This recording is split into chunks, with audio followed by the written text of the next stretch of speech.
যাদেরকে বিনা কারণে চাকরিচ্যুত করা হয়েছে অতি দ্রুত সময়ের মধ্যে তাদেরকে চাকরিতে পুনর্বহাল করতে হবে।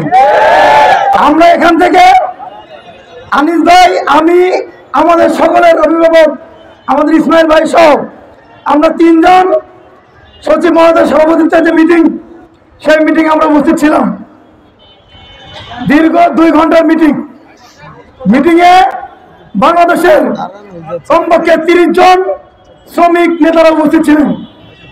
প্রত্যেকটা শ্রমিক নেতা আমরা আজকে যে অবস্থান কর্মসূচি পালন করছি যে দাবিতে, সেই দাবির সাথে একত্রতা ঘোষণা করে সেখানে বক্তব্য দিয়েছেন।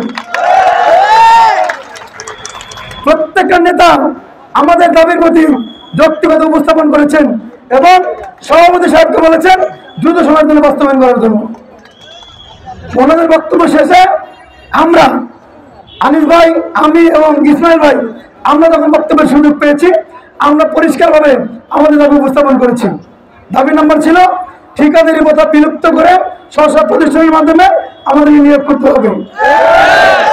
নাম্বার 2, যাদেরকে বিনা কারণে চাকরিচ্যুত করা হয়েছে অতি দ্রুত সময়ের মধ্যে তাদেরকে চাকরিতে পুনর্বহাল করতে হবে।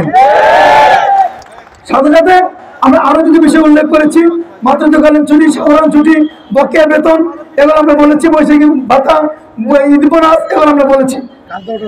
এখন ওনাদের তরফ থেকে আমাদের দৃশ্যমান যা দেওয়া হয়েছে আমরা সেটুকু বলবো। আমরা যে আশ্বাস দিয়েছে আশ্বাসের কথা বিশ্বাস করি না, আমরা যেটা দৃশ্যমান পেয়েছি আমরা সেটা আপনাদেরকে বলতে চাই। আমাদের এখানে শ্রম সচিব মহোদয় যে চিঠিটি পড়ে শুনিয়েছেন আমাদেরকে সেই চিঠিটি বাস্তবে দেখিয়েছেন। আমরা চিঠিটি দেখেছি এবং উনি যে কথাগুলো এখানে বলে গেছেন সেই কথা শতভাগ সত্য কথা। নাম্বার 2, সেই কথাগুলো ওনারা যেটা লিখিত আকারে দিয়েছেন অর্থ মন্ত্রণালয়ে, এটা বাস্তবায়নের জন্য একটা প্রক্রিয়ার কথা উনি বলেছেন। প্রক্রিয়া হচ্ছে আমাদের সমস্ত সমস্যার মূলে আবশ্যক নীতিমালা, যতক্ষণ পর্যন্ত নীতিমালা পরিবর্তন বা সংশোধন না হবে ততক্ষণ পর্যন্ত কিন্তু আমাদের দাবি বাস্তবায়ন হবে না। ওই নীতিমালা সংশোধন করার জন্য, পরিবর্তন করার জন্য অর্থ মন্ত্রণালয়ের সচিব মহোদয় গুলি আমাদের সামনে ফোন দিয়েছেন, লাউড স্পিকারে ফোন দিয়েছেন। অর্থ মন্ত্রণালয়ের সচিব মহোদয় উনি পরিষ্কার বলেছেন আপনি আগামীকালকের মধ্যে শ্রম মন্ত্রণালয় এবং শ্রমিক প্রতিনিধি যারা আছেন তাদের ওখান থেকে আপনি 5 জন প্রতিনিধি দিবেন। 5 জন প্রতিনিধির সমন্বয়ে আগামীকালকে অর্থ মন্ত্রণালয় অফিস করবে, আগামী পরশু দিনও অর্থ মন্ত্রণালয়, শ্রম মন্ত্রণালয়, 2 মন্ত্রণালয় আমাদের জন্য অফিস করবে। অফিস করে জেনেভাতে যাওয়ার আগে আমাদের বিষয়ে একটা সুরাহা করে যাবেন। আমরা বলেছি আপনারা জেনেভাতে যাওয়ার আগে আমাদের একটা দৃশ্যমান ফলাফল আপনারা দিয়ে যাবেন। ওনারা পদক্ষেপ গ্রহণ করবে বলেছেন এবং আমাদের সামনে কথা বলেছেন, পদক্ষেপ গ্রহণ করেছেন। আমরা আজকের মধ্যেই 5 জনের নামের তালিকা দিয়ে দেব। আগামীকাল শুক্রবার, শনিবার ওনারা কাজ করবেন আমাদের জন্য, ওনারা অফিস করবেন। অফিস করে আমরা দাবি করেছি আমাদের সমস্ত দাবি যেন ঈদের আগে দৃশ্যমান হয় এবং আমরা যেন ফলাফল ঘরে ঘরে পেয়ে যাই, আমরা যেন ঈদে শান্তিমতো ঈদ করতে পারি। সবাই যেন আপনাদের জন্য দোয়া করি। ওনারা আমাদের সামনে সেই পদক্ষেপ গ্রহণ করেছেন। কথা হচ্ছে একটা কমিটি হচ্ছে, সেই কমিটি আমরা থাকবো। আমরা মিলে অর্থ মন্ত্রণালয় মিলে, শ্রম মন্ত্রণালয় মিলে একসাথে বসে এই আবশ্যক নীতিমালা আমরা পরিবর্তন করব, সংশোধন করব। সেটা আপনাদের পক্ষ থেকে আমরা 5 জন প্রতিনিধি আমরা সেই কমিটিতে থাকবো এবং সেই কমিটি কালকে থেকে কাজ শুরু করবে। আরেকটা কথা বলি, আমরা বলেছিলাম স্যার এটা কি আজকেই সম্ভব কিনা, উনি বলেছেন দেখেন আপনারা বিবেচনা করে দেখেন আজকে সম্ভব কিনা। আপনারা নাম দিবেন, কমিটি হবে, সেই কমিটি বসবেন, বসে আপনারা মতামত দিবেন, আমরা মতামত দিব, দিয়ে একটা ফাইনাল সিদ্ধান্ত নিব। এইটা আবার আমরা অর্থ মন্ত্রণালয় দিব, অর্থ মন্ত্রণালয় থেকে কিন্তু পরিপত্র জারি হবে। অতএব এই আমাদের শ্রম মন্ত্রণালয় কিন্তু পরিপত্র জারি করতে পারবে না, পরিপত্র জারি করবে অর্থ মন্ত্রণালয়।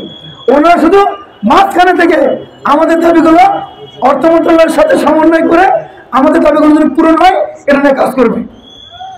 আগামীকাল পরশুদিন আমরা এই বিষয়গুলো নিয়ে কাজ করবো। এখানে যারা আছেন অনেকের মনে প্রশ্ন থাকতে পারে, অনেকের চেয়ার আমি দেখতেছি, আপনার মনে করছেন এখনই আপনার হাতে মূলা লাগবে, এখনই আপনার হাতে কলা লাগবে। ভাই, এটা কলার দোকান না। আমরা আসছি, আপনি 2 টাকা দিলেন, আপনি কলা নিয়ে বাসায় চলে গেলেন। এটা একটা সরকারি সিদ্ধান্ত এবং সরকারি ভাবেই হবে, নিয়মতান্ত্রিক ভাবেই হবে এবং বসে পরিবর্তন আকারেই হবে এবং সেই পরিবর্তন সংশোধন পরিবর্তন করতে আমরা সেখানে ভূমিকা রাখবো। কথা বুঝতে পারছেন আপনারা? কথা কি ক্লিয়ার? আর মনে কোন কনফিউশন আছে? আপনাদের বলি, আমরা অনেক সময় পার করেছি আন্দোলন সংগ্রাম করতে। 15 দিন, 20 দিন, 1 মাস, 2 মাস আমরা অনেক সময় পার করছি কিনা বলেন? আজকে আপনি যে পরিশ্রম করতেছেন ওই পরিশ্রম আমিও করতেছি, আপনার যেন পরিশ্রম কম করতেছেন। আপনারা আমাদের আস্থা রেখেছেন, আমাদের কথাই আপনারা এখানে এসেছেন। এখন শেষবারের মতো আমরা কাজ করতেছি এবং দৃশ্যমান ফলাফল আমরা দেখতে পাচ্ছি। আপনাদের মধ্যে আহ্বান, আপনারা আমাদের মধ্যে সেই বিশ্বাস রাখুন। আজকে আমরা সামনে কথা বলেছি, সামনে দেখেছি, একদম প্রত্যক্ষ সাক্ষী। আমরা কোনো আশ্বাসে বিশ্বাস করিনি, আপনারা চলে যান, আমরা এটাতে বিশ্বাস করিনি। আমরা দেখেছি সামনে কি ওনারা পদক্ষেপ গ্রহণ করেন। অতএব আপনারা আমার মনে হয় কথাগুলো ক্লিয়ার বুঝতে পেরেছেন। এ পর্যায়ে আমি বক্তব্য রাখার জন্য, হ্যাঁ, তবে আমাদের কথা হচ্ছে, আমরা বলে আসছি, লাস্ট কথা আমরা বলে আসছি যে দৃশ্যমান ফলাফল আমরা এই কর্মচারীকে যতক্ষণ পর্যন্ত না দিতে পারবো ততক্ষণ পর্যন্ত আমরা এই রাজপথে আন্দোলন অব্যাহত রাখবো। আপনি বলে গেলেন আমি আন্দোলন বন্ধ করে দেবো, এমনটা না। হয়তো আজকে আমরা এখান থেকে যাব, শুক্র শনিবার আমরা কাজ করব, প্রয়োজন যদি হয় আমরা কিন্তু রোববার আবার রাস্তা অবরোধ করবো। আপনারা চিন্তা করবেন না যে আমরা চলে গিয়ে ঘরে বসে থাকবো। সচিব মহোদয় বলেছেন যে আপনারা তো কাজ করবেন, আমি শুধু কাজের প্রক্রিয়াটা ঠিক করে দিলাম, কাজটা এখন আপনাদের হাতে। আপনারা যত দ্রুত করবেন আপনার কর্মচারীগুলো দ্রুত ফলাফল পাবে। ধন্যবাদ। এবং যাদের চাকরিচ্যুত করা হয়েছে এই কমিটি তাদের জন্য কাজ করবে। আপনাদেরকে আহ্বান জানাচ্ছি, দ্রুত সময়ের মধ্যে আমরা আমাদের পেজে 2টা নাম এবং নাম্বার দিয়ে দিব। যার যার চাকরি চলে গেছে আগামীকাল এবং পরশুদিনের মধ্যে, সম্ভব হলে আগামীকালকের মধ্যে একদম সঠিক তথ্য সহ আপনাদের তালিকা আপনারা আমাদেরকে জমা দেবেন। কারো তালিকায় যদি আগামীকাল রাত 12টার মধ্যে আমরা না পাই, কেউ যদি চাকরি ফেরত না পান, আমাদেরকে আপনারা ডায়েরি করতে পারবেন না। কথা ক্লিয়ার বুঝতে পারছেন? আচ্ছা, ধন্যবাদ জানাচ্ছি। আমি আমার কথা শেষ করলাম।